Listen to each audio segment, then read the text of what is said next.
اعوذ بالله من الشیطان الرجیم بسم الله الرحمن الرحیم. ګرانو محترمو خویندورونو، السلام علیکم ورحمت الله وبرکاتو. حمد و ثنا د هغه ذات د پاره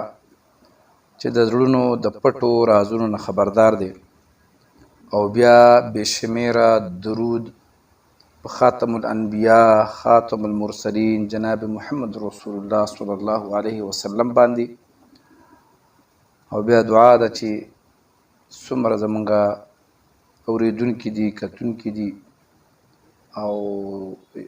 سره د ټولو مسلمانانو چې په دنیا کې څومره مسلمانان دي، د هغوی څه مشکلات دي، الله رب العزت دي هغه مشکلات په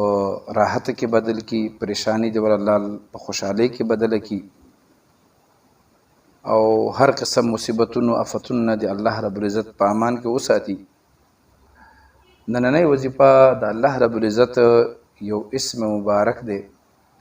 او داغه دومره فضایل دي د الله رب العزت د هر یو نوم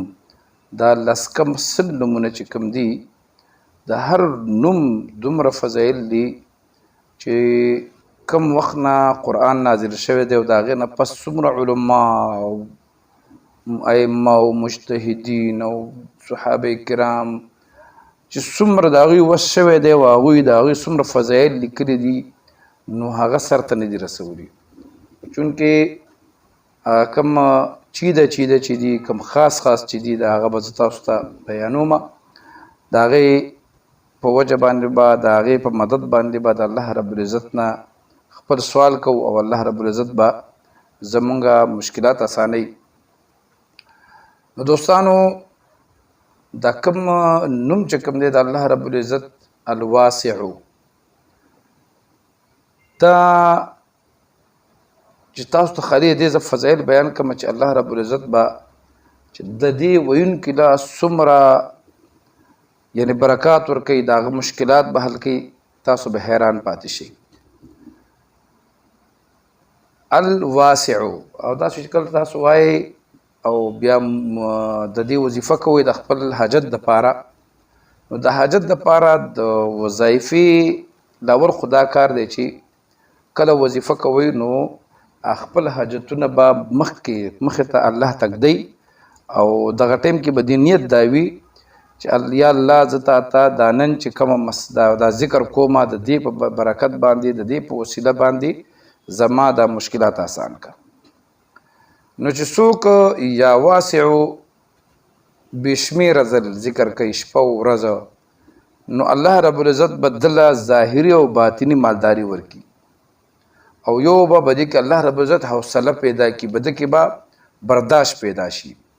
ظاهري او باطني مالدارۍ نه مطلب څه دی چې الله رب العزت به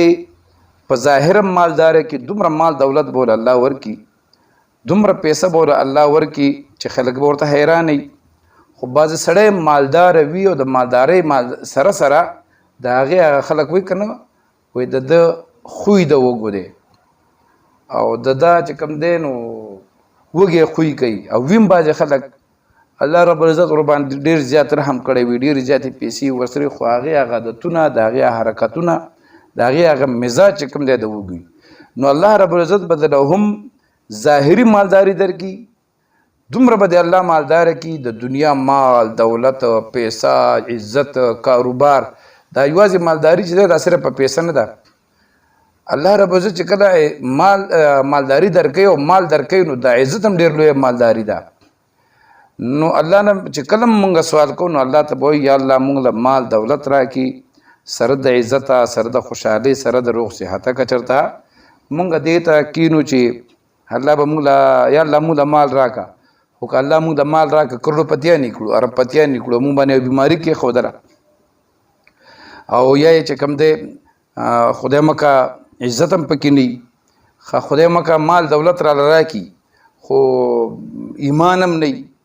نو الله رب العزت به دغه سړی چې دا یا واسع وایي دله به باطني او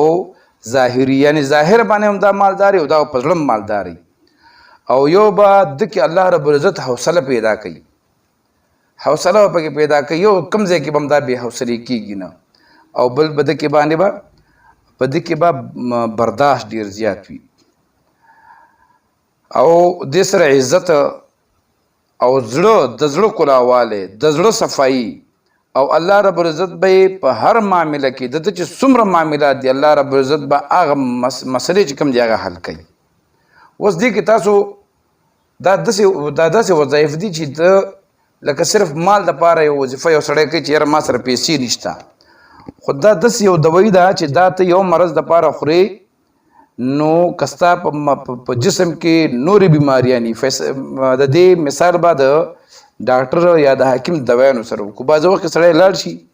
او د یو بیماری د پاره دوایي راوالي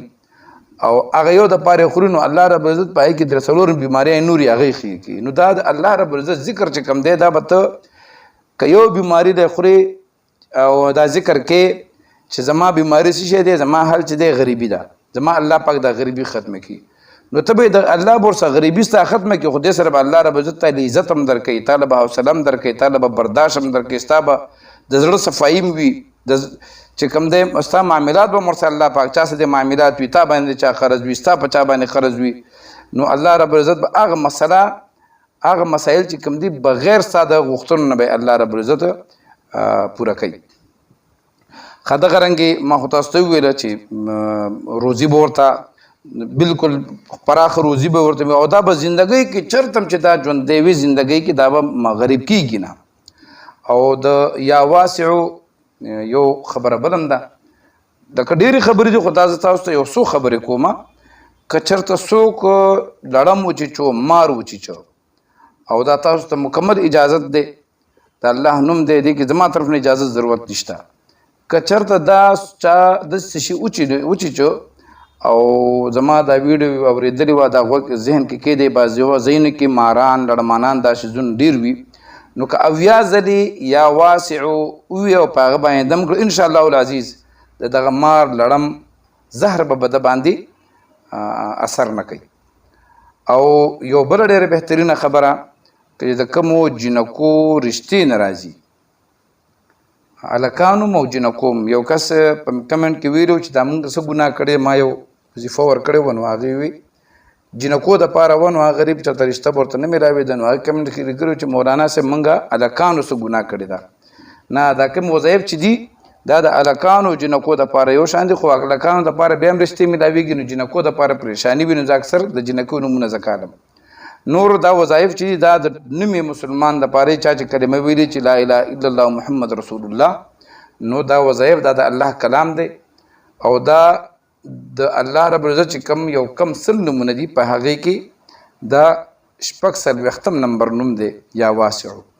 د کومو هلک جنۍ چې رشته نه جوړېږي دا مې ډېر پریشاني ده ښایسته ښایسته هلکان وي ښایسته ښایسته جنکۍ وي او بس د هغې رشتې خبره نه جوړېږي خلک راشي واپس یا خلک راځي نه او یا خلک راشي واپس لاړ شي نو هغوی دپاره دا دی چې 90 دن 3 میاشتې د ماخوستن د مونځ نه مخکې د اوده کېدو نه مخکې بخښنه غواړم 3 میاشتې چې د هغې نه مخکې دا به یا واسع جل جلاله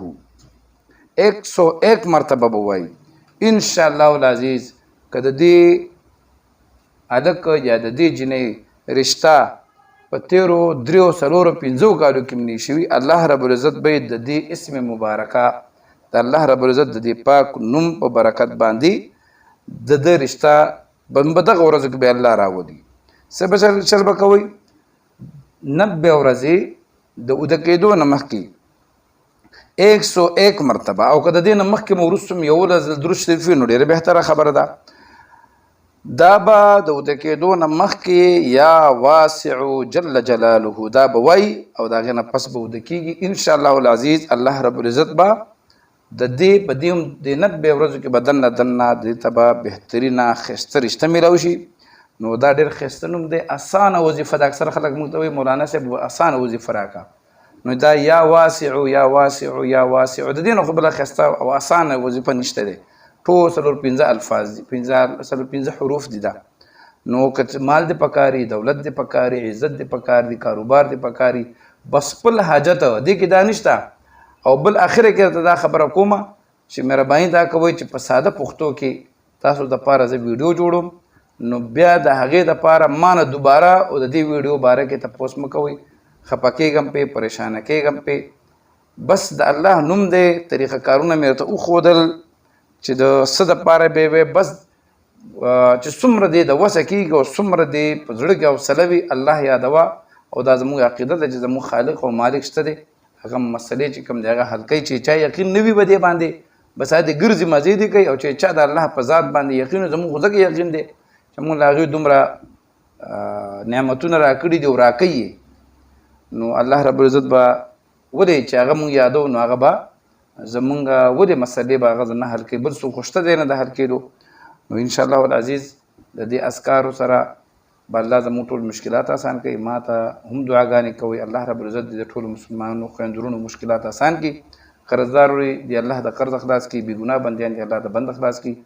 زموږ ملک پاکستان له دی الله رب العزت استحکام ورکړي. د ملک داخلي او خارجي څومره دشمنان دي الله دې تباه او برباد کړي، نیست و نابود دې کړي. وصلی الله تعالی علی خیر خلقه محمد و آله و اصحابه اجمعین.